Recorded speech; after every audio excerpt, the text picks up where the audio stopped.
More of your phone calls coming up. 877-3DP Show. Update the poll results here in a moment as we catch up with Jason Garrett. And NBC Football Night in America will be on the road Sunday at 2 Eastern in Philadelphia. It'll be the divisional game between the Rams and Eagles. Kickoff will be at 3 Eastern on NBC and Peacock. By the way, Jason this summer was a busy guy. He was working with NFL Films, and in May, he was with Troy Aikman and Dak Prescott. He then traveled to San Diego. He was with Drew Brees, Norv Turner, and then the legendary quarterback coach Tom House. Went to Phoenix. He worked with Kurt Warner. He also was there for Aaron Rodgers and in Buffalo with Josh Allen. So what was he doing with all of these great offensive minds, all of these quarterbacks, and what he did is available on YouTube. Jason joins us now. So give us a synopsis of what you were trying to accomplish or did accomplish with your summer project here. Yeah, a couple of years ago, I was up at training camp visiting the Packers, and Matt LaFleur was great. I spent the whole day with him and sat in meetings. And at the end of the day, we're finishing up the quarterback meeting. And, I used to always tell our players in Dallas that if you get a chance to be around greatness, don't ask guys about their house or their car or their boat, right? Ask them about why they're great. And so I'm sitting next to Aaron Rodgers, and I said, I'm going to take my own advice here. And I just turned to him and said, hey, just before I leave, just give me one thought on throwing. One of the best throwers of his generation, one of the best of all time. And I've known him for a long time. My first year coaching was in Miami for Nick Saban, and it was 2005, the year that Alex Smith and Aaron Rodgers were coming out. We had the second pick of the draft, so spent a lot of time with him then and coached him in the Pro Bowl and competed against him, and he's always been very generous with me. And so he jumps up out of the seat and he says, all I think about when I throw is getting the weight to the inside of my left ankle, the inside of my left calf, and the inside of my left knee. And I'm like, what are you talking about? I've never heard anybody talk about that. And so it struck me, I'm flying home that night, and I had a throwing sequence of Joe Namath on my wall when I was growing up. It was 8 throws from his book, the classic A Matter of Style. I don't know if you remember that, but it was just incredible. And so I had this image of Namath in my mind, talking about throwing. That's how I envisioned the perfect throwing motion. And here's Aaron Rodgers 50 years later talking about the inside of his left ankle. I'm like, what are we talking about here? So what it struck me that the best thrower then threw it one way, the best thrower now throws it another way, and the evolution of the throwing motion, it's different. And so I asked a few people about it, and they kind of agreed with me. And I said, I want to talk to the principal guys. I want to talk to the guys that are actually throwing the ball. And so I got with Troy and Dak, and then it kind of grew to get a chance to talk to Drew Brees and Tom House and Norv and everybody from there. And eventually we talked to Aaron and Josh Allen. And what we found out is it has evolved, that the great throwers back then could really throw the ball. You go back and look at the tape of Joe Namath and Terry Bradshaw and those guys, they could throw the heck out of the ball. Marino, Elway, Aikman, all these guys, but they threw it differently than the guys are throwing it today. And so we just did an examination of it, and we did it with NFL Films, and NFL Films, as we all know, is one of the great entities of all time, so it was a really fun project to do. But also, this is the evolution of the golf swing. They're hitting it further. They're using the ground, getting kind of leverage with that. With baseball, we're seeing pitchers throw, more pitchers throwing faster than ever. Are these quarterbacks throwing the ball faster? Like, is that important, or is it the quickness of the release that's more important?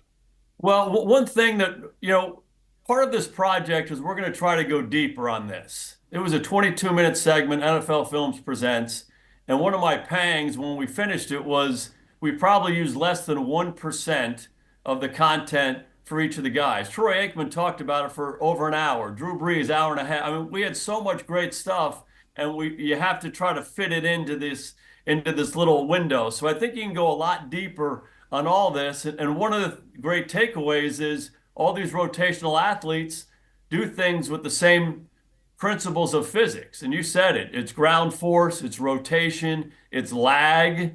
This concept of lag where you're opening your hips and you're keeping your upper body closed and you're kind of corkscrewing and then it all whipping together. That's not something we talked a ton about when I was growing up throwing a football. It was more about shoulder rotation. It's all coming together. And so I think these guys are more into that. And a big part of this is the game has changed. When you think about Namath, we go back and we see these pictures of Namath. He's literally taking a 13-step drop. He's 15 yards behind the line of scrimmage, rifling these balls down the field. And, some people will say Namath, well, I completed 50% of his passes. He threw more interceptions than touchdowns. Well, the game was completely different back then. Bubble screens and rocket screens and get it out of your hand and all that kind of stuff. That's not what the game was. So these guys were bigger, stronger, like rifling it down the field. Now it's more like shortstop to second base. We're getting the ball out of our hand a lot. So how do you generate power with using ground force and rotation and have these quicker little Derek Jeter type throws in the middle of the infield? I think the game has become a lot of that, and these guys are awfully good at it. Yeah, it's available on YouTube. It's nerd-tastic. Like, you'll nerd out if you're into this stuff. And Jason sent it to me, and I'm like, this is great. You did a great job. Jason will be in Philadelphia. It's the Rams and the Eagles coming up on Sunday. There's always a surprise divisional round weekend. Give me the surprise.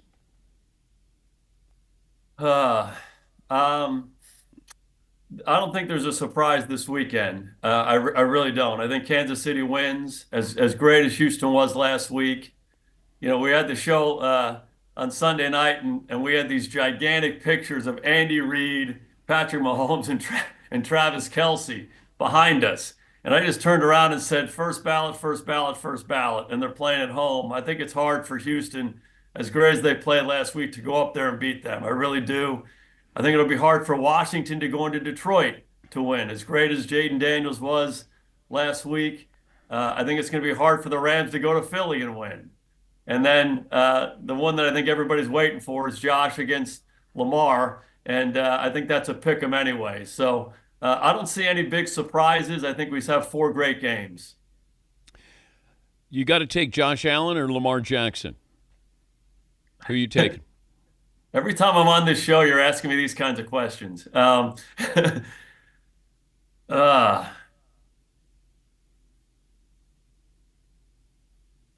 Gun to my head, I'd take Josh Allen. But I think Lamar Jackson's one of the most amazing players I've ever seen in my life. So it's hard for me to argue against him. 2-time MVP, he'll probably be a 3rd MVP, and he's revolutionized the quarterback position. But how about you? Tougher to, well, I thought Josh Allen was the MVP this year. Even Lamar had the stats last year. Josh had the stats, didn't win. So it's a fluid philosophy or criteria for voting for MVP, and I think that's where I go. Okay, I didn't expect Buffalo to be this good. Now, granted, they were in a bad division, but I looked at them as an underdog, and I thought I'd actually seen Josh Allen become a great quarterback this year, where he didn't force it. He didn't put on the Superman cape as much as he likes to, and it felt like that was a true team effort. So MVP for a team, I would give it to him. I thought Derrick Henry is a great security blanket. Now, I did have somebody, a coach, who said the following. You keep talking about how, Derrick Henry helped Lamar Jackson. Did you ever think Lamar Jackson helped out Derrick Henry as well? Because what he was in Tennessee, anybody could have had him. Nobody wanted him. They take him, and he rushes for nearly 2,000 yards. So a long-winded way of saying I would take Josh. There's no wrong answer in this. Yeah, the trickiest thing for me is I was fortunate to be on those great teams with the Cowboys in the 90s. And one of the things I learned was everyone benefited from each other. Troy Aikman made Emmitt Smith better. Emmitt Smith made Troy Aikman better. Emmitt Smith made the receivers better. The line made Emmitt better. Emmitt made the line better. They made the defense better. The defense, and so that's when you're a great team, that's what happens.